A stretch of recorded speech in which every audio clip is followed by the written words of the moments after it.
എല്ലാ സഹോദരങ്ങൾക്കും നമ്മുടെ യൂട്യൂബ് ചാനലിലേക്ക് സ്വാഗതം.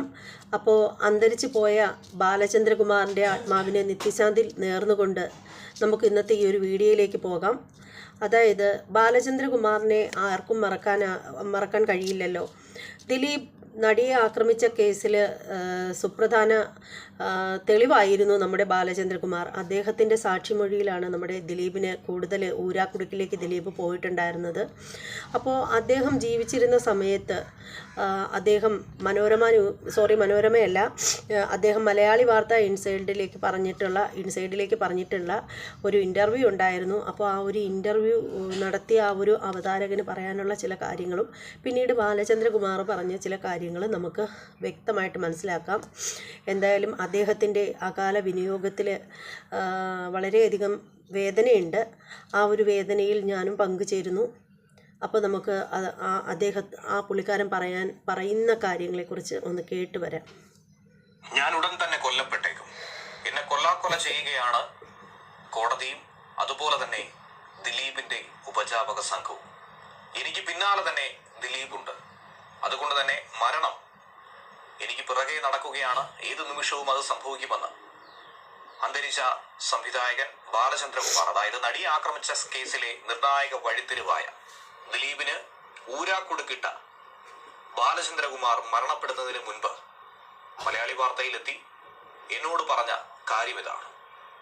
അതിനുശേഷം തനിക്ക് പലതരത്തിലുള്ള കാര്യങ്ങളും അതിനെ സാധൂകരിക്കാൻ പറയാനുണ്ടെന്നും നിരവധി വിഷയങ്ങൾ പൊതുസമൂഹത്തിന് മുന്നിൽ, പൊതുമണ്ഡലത്തിന് മുന്നിൽ തനിക്ക് തുറന്നു പറയണമെന്നും വ്യക്തമാക്കിയിരുന്നു.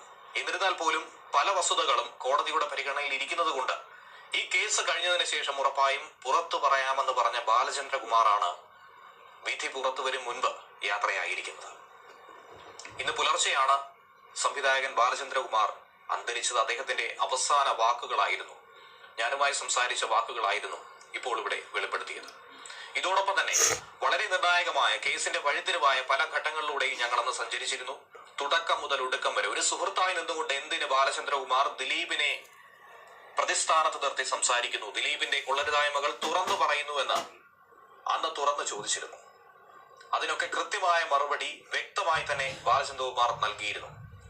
അദ്ദേഹത്തിന് ഉറപ്പായിരുന്നു ഇന്നല്ലെങ്കിൽ നാളെ താൻ മരണപ്പെട്ടേക്കാം. ഏതൊരു മനുഷ്യനെയും പോലെ ഞാനും മരണത്തെ ഭയപ്പെടുന്നുണ്ട്. അതുകൊണ്ട് തന്നെയാണ് താൻ മരിക്കുന്നതിന് മുൻപ് തന്നാൽ കഴിയുന്ന ഒരു നല്ല പ്രവൃത്തി ചെയ്യുക എന്നുള്ള ഉദ്ദേശത്തിൽ ഇതിൽ പ്രധാന സാക്ഷിയായി മാറിയിരിക്കുന്നത്.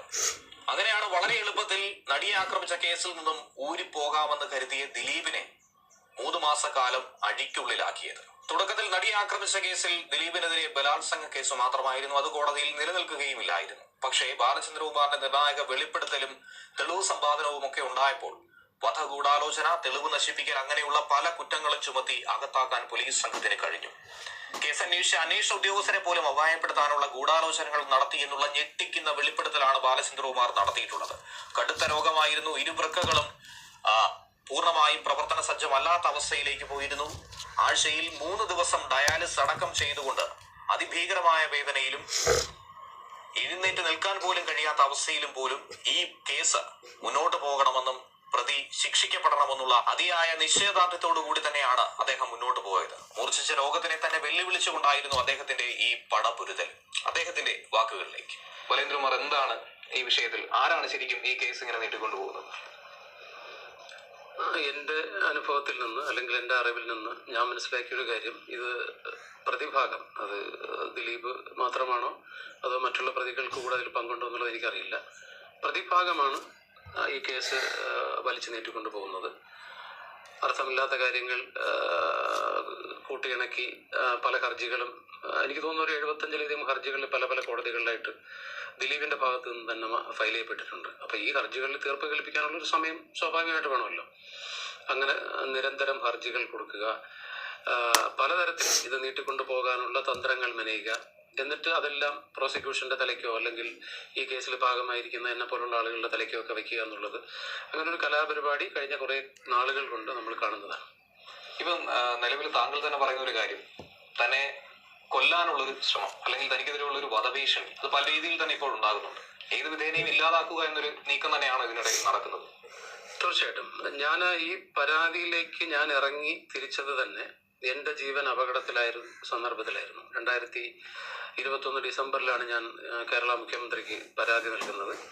എൻ്റെ പരാതിയിലെ പ്രധാന കണ്ടന്റ് എന്ന് പറയുന്നത് എൻ്റെ ജീവന് ഭീഷണിയുണ്ട്, ദിലീപിൻ്റെ സംഘവും എന്നെ അപായപ്പെടുത്താൻ സാധ്യതയുണ്ട് എന്ന് പറഞ്ഞിട്ട് കാര്യകാരണങ്ങൾ ചൂണ്ടിക്കാണിച്ചുകൊണ്ടുള്ളൊരു പരാതിയായിരുന്നു ബഹുമാനപ്പെട്ട മുഖ്യമന്ത്രിക്ക് ഞാൻ കൊടുത്തത്. ആ പരാതിയിന്മേലുള്ള അന്വേഷണത്തിലാണ് നടി ആക്രമിക്കപ്പെട്ട കേസ് തുടരന്വേഷണത്തിന് വഴിവെച്ചത്. ആ ഭീഷണി ഇന്നും തുടരുന്നുണ്ട്.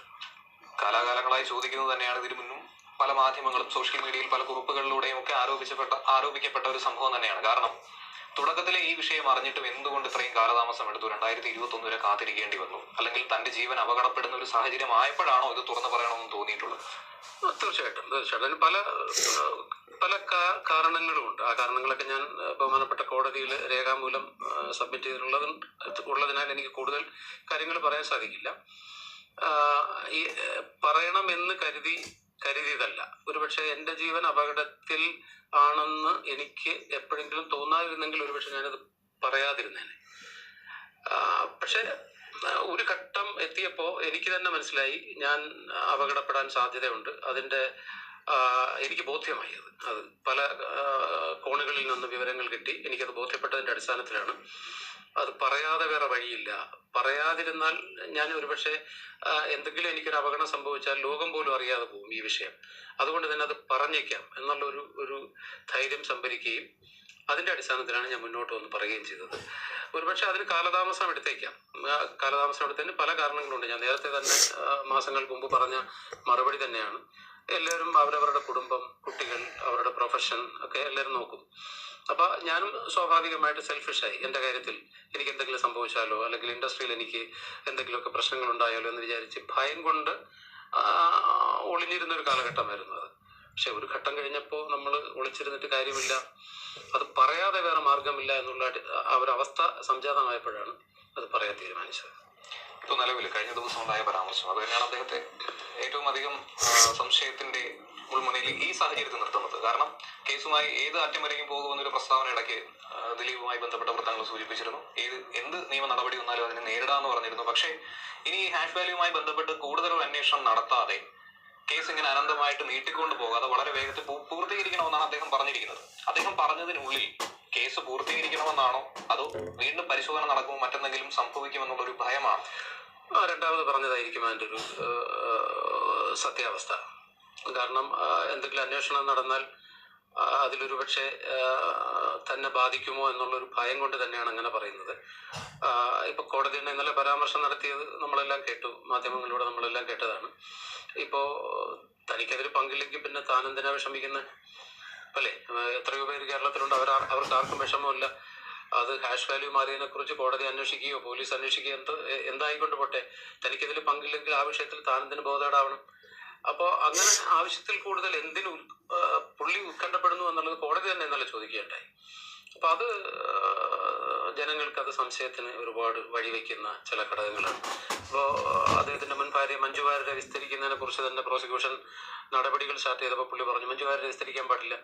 മഞ്ജു വാര്യരെ വിസ്തരിക്കണോ വേണ്ടയോ എന്ന് തീരുമാനിക്കേണ്ടത് കോടതിയും അല്ലെങ്കിൽ പ്രോസിക്യൂഷനും ഒക്കെയാണ്. അത് തീരുമാനിക്കുന്നത് ഒരു പ്രതിയല്ല എന്നൊന്ന് സുപ്രീം കോടതി പറഞ്ഞു. ഒരു പ്രതിയുടെ തീരുമാനത്തിനനുസരിച്ച് അത് വളരെ കറക്റ്റായിട്ടുള്ള കാര്യമാണ്. ഒരു പ്രതിയാണോ തീരുമാനിക്കേണ്ടത് ആരെ വിസ്തരിക്കണം വേണ്ട എന്നുള്ളത്?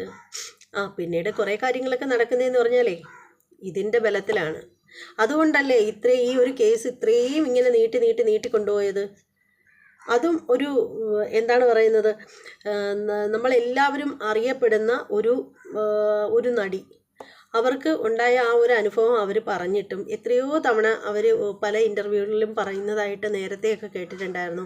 ഓരോരുത്തരുടെ മുന്നിലും ഓരോ തവണയും കോടതി കൂടുമ്പോൾ ഈ കാര്യങ്ങളൊക്കെ അവർ പറയേണ്ടതായിട്ട് വരും. അപ്പോൾ അതൊക്കെ എന്ത് കഷ്ടമാണ്, എന്ത് പോക്കായത്. ശരിക്കും പറയുകയാണെങ്കിൽ ബാലചന്ദ്രകുമാറിന് ഇങ്ങനെ തന്നെ സംഭവിക്കുമെന്ന് പലരുടെയും മനസ്സ് പറഞ്ഞിട്ടുണ്ടായിരുന്നു. എൻ്റെ മനസ്സിൽ നേരത്തെ പറഞ്ഞിട്ടുണ്ടായിരുന്നു. പക്ഷേ ഇദ്ദേഹത്തിന് ഇത് സംഭവിച്ചത് കൊണ്ട് പറയുകയല്ല കേട്ടോ. കാരണം അത്രയ്ക്ക് ഭീകരമായ ആളുകളുടെ മുന്നിലല്ലേ അദ്ദേഹത്തിന് കുറേ കാര്യങ്ങളൊക്കെ പറഞ്ഞിട്ടുണ്ടായിരുന്നത്. എന്തായാലും നമുക്ക് ബാക്കി കേൾക്കാട്ടോ. ഒരു പ്രതിയുടെ തീരുമാനത്തിനനുസരിച്ചല്ല കോടതി ഇരിക്കുന്നത്. അപ്പം മഞ്ജു വാര്യരെ വിസ്തരിച്ചാൽ കുറ്റം ചെയ്തിട്ടില്ലെങ്കിൽ പിന്നെ അദ്ദേഹത്തിന് എന്തിന് ഭയപ്പെടാനിരിക്കുന്നു? അപ്പൊ ഇങ്ങനെ ഏത് മേഖലയിൽ നമ്മൾ അദ്ദേഹത്തിന്റെ പ്രവർത്തികൾ നമ്മൾ ഒബ്സർവ് ചെയ്താലും നമുക്ക് മനസ്സിലാവും അതിന്റെ പിന്നിൽ അദ്ദേഹത്തിന് ഒരു ഭയമുണ്ട്.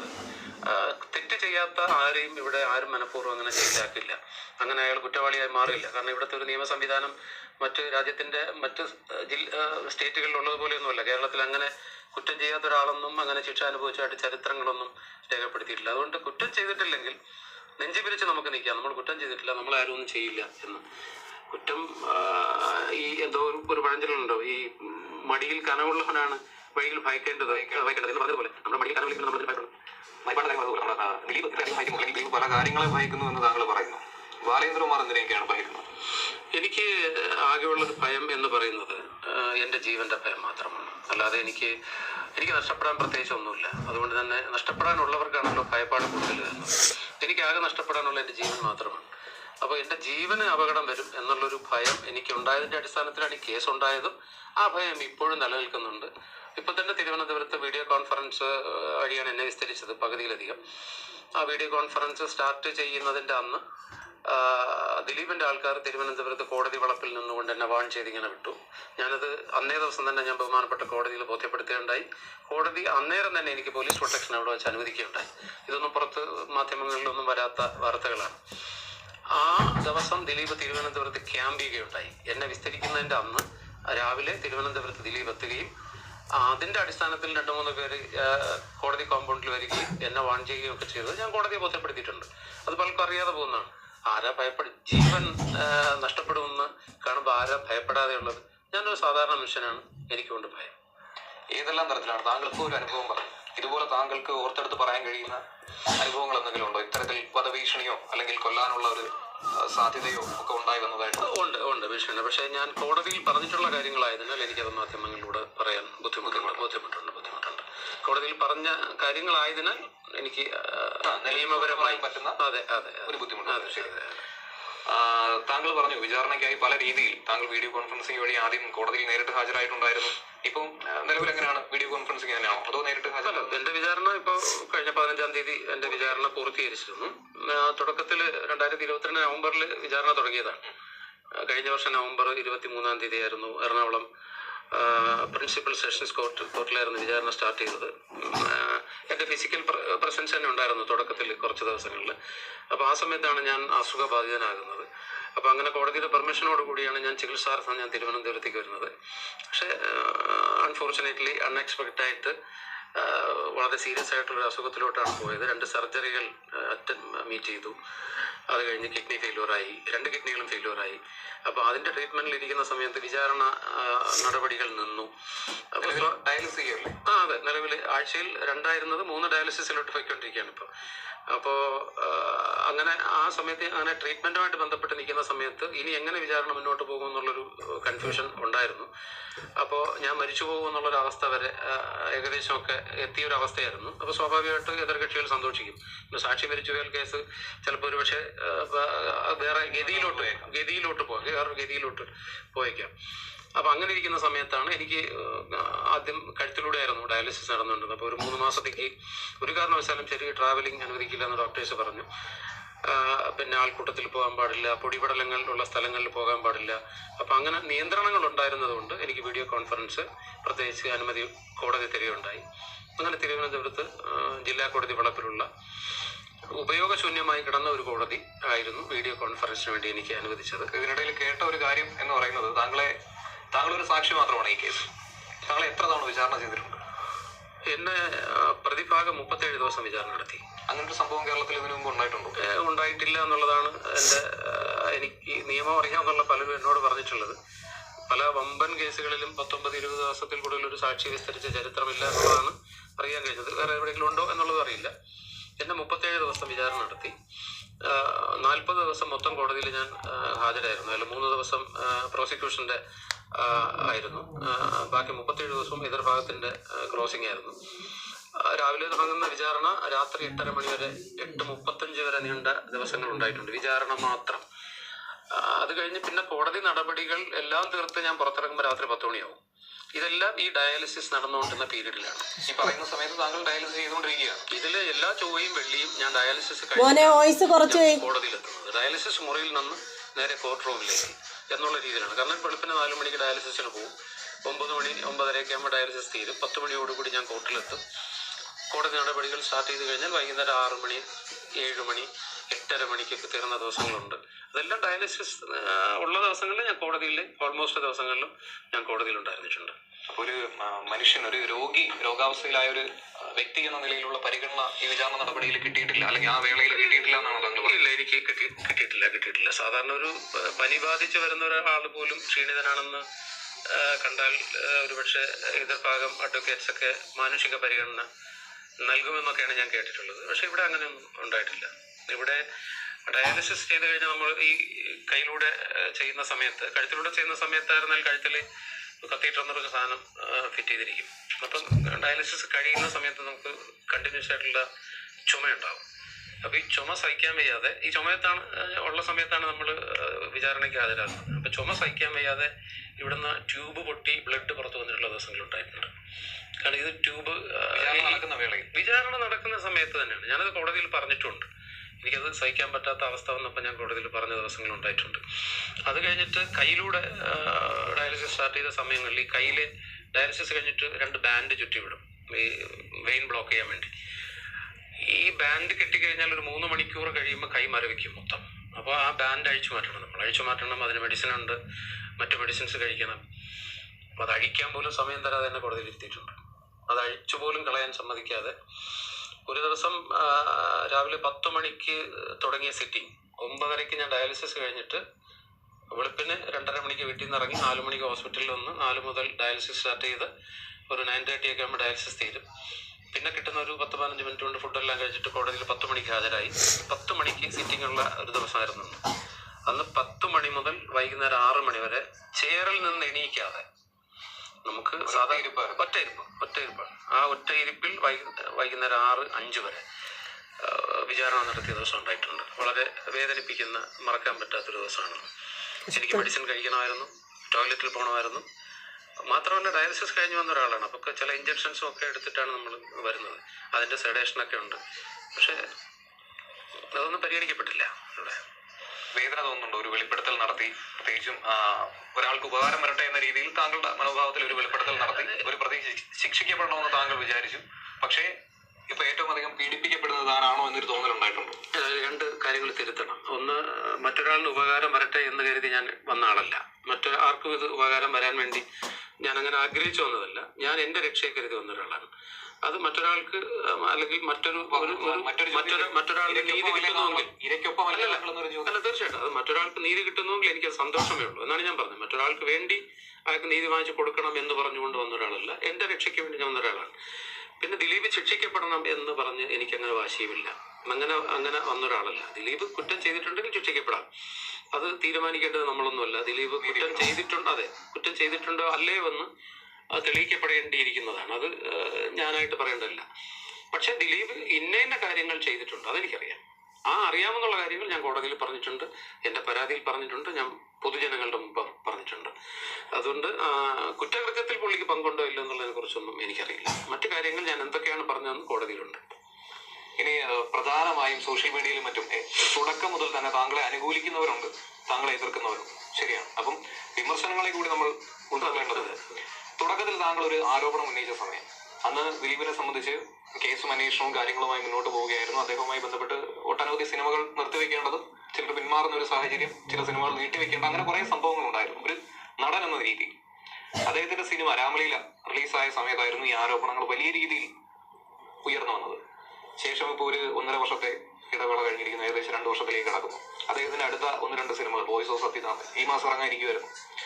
അപ്പൊ ഈ സമയത്ത് താങ്കൾ വീണ്ടും മറ്റൊരു ആരോപണം ഉന്നയിച്ച് ദിലീപിന്റെ സിനിമ ജീവിതം തകർക്കാൻ ഉദ്ദേശിക്കുന്നു എന്ന രീതിയിൽ ഒരു പോസ്റ്റ് കഴിഞ്ഞ ദിവസം ഞാൻ സോഷ്യൽ മീഡിയയിൽ കണ്ടിരുന്നു. എന്താണ് അതേക്കുറിച്ച് പറയാനുള്ളത്? എന്നാ പിന്നെ ദിലീപിന്റെ ഈ സിനിമ റിലീസ് ചെയ്തതിനു ശേഷം എന്നെ വിസ്തരിച്ചാൽ മതിയായിരുന്നല്ലോ, അല്ലേ? അത് കോയിൻസിഡന്റലി വന്നുപെടുന്നതാണ്. എന്നെ വിചാരണയ്ക്ക് ക്ഷണിച്ചത് കോടതിയാണ്. അപ്പൊ എനിക്ക് കഴിഞ്ഞ ഏതാനും മാസങ്ങൾ വിചാരണയ്ക്ക് ഹാജരായ ഞാൻ എന്റെ ഇഷ്ടപ്രകാരമല്ല ഡേറ്റ് ഫിക്സ് ചെയ്തിട്ടുള്ളത്.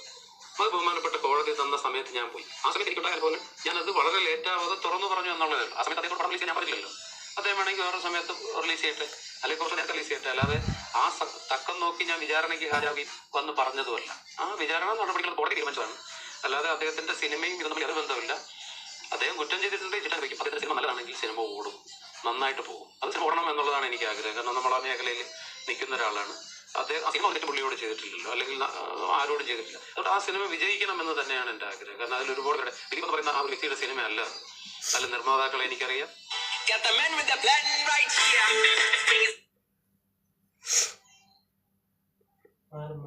സിനിമയല്ല അതിൽ നിർമ്മാതാക്കളെ എനിക്കറിയാം, അതിൽ വർക്ക് ചെയ്തിട്ടുള്ള മറ്റു പലരെ എനിക്കറിയാം. അതിന്റെ സംവിധാനം തിരക്കഥാകൃത്തും ആയിരുന്നു എന്റെ.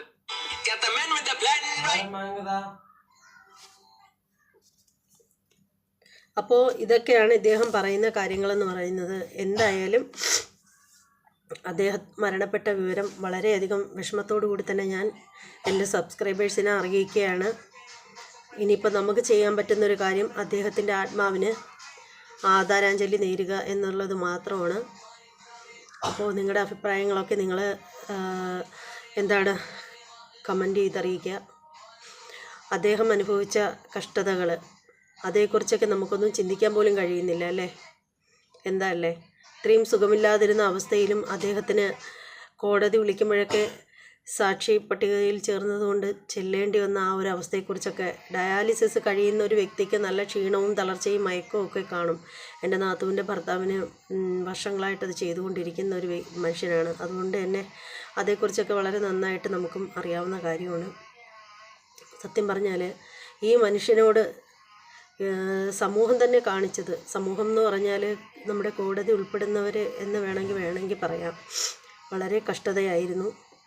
സുഖമില്ലാതിരിക്കുന്ന അവസ്ഥയിലും അദ്ദേഹത്തെ ഒരേ ഇരിപ്പ് ഇരുത്തി കഷ്ടപ്പെടുത്തിയ അവരോടൊക്കെ എന്താ പറയുക അല്ലേ?